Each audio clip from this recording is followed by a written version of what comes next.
มื่อนี้เป็นมือวันปวารณาวันพระหรือว่าวันออกพรรษา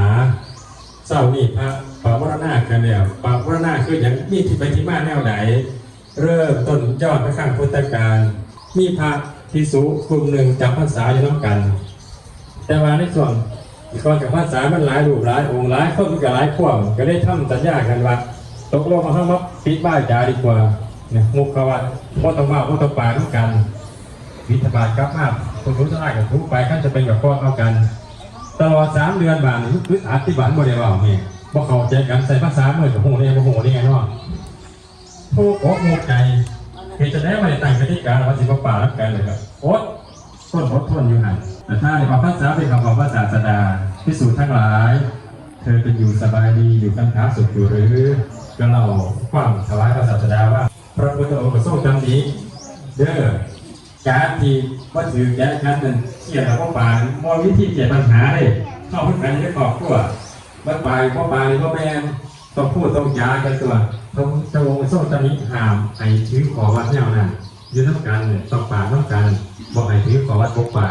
ดูดอกพงกันมาดูต่อการพรรษา3 เดือนหากมีสิ่งไหน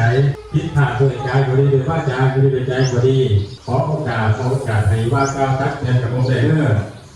หากว่ากล่าวตักเตือนไว้กับสิ่งใดก็ดีบ้างครับผมก็ปรับปรุงตัวเองแก้ไขภาษาบาลีเท่านั้นนะ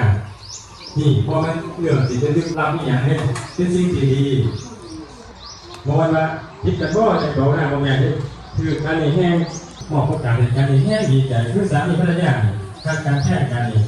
พอว่าหน้าต่อกันเปิดโอกาสต่อกันให้ดีเลยเอาไปใส่ได้เด้อหมายถึงว่าสิ่งที่พระทำอะไรเป็นสิ่งงดงามน้องจะใช้กับคารวะน้องก็ได้สามีภรรยาตลอด3 เดือนกับเมื่อวันแรกมีภาวนากันเลยเด้อพวกตัวนี้ต่อทั้งสิ่งนี้วิธีที่สองเนี่ยเก็บต่อไปในพระจักรขันเขาคนนี้มาแล้วโลกเยี่ยงเขานี้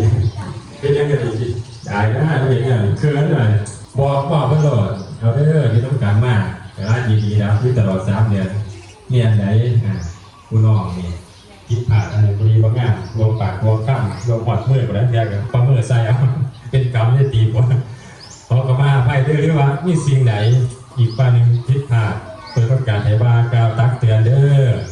จริงไหนสิเป็นผู้สนแต่ประเภทบัตรนันบัตรนี้ข้อบอกให้โอนไหนเป็นบุญเป็นที่ส่วนในบริการให้มันจะต้องสุขต้องไปเรื่อยเปิดโอกาสซึ่งกันและกันอีกฝ่ายหนึ่งอะไรโอกาสบ้างขอเข้ามาเอาด้วยกันและเปิดโอกาสให้ซึ่งกันนั่นคือผู้เจริญ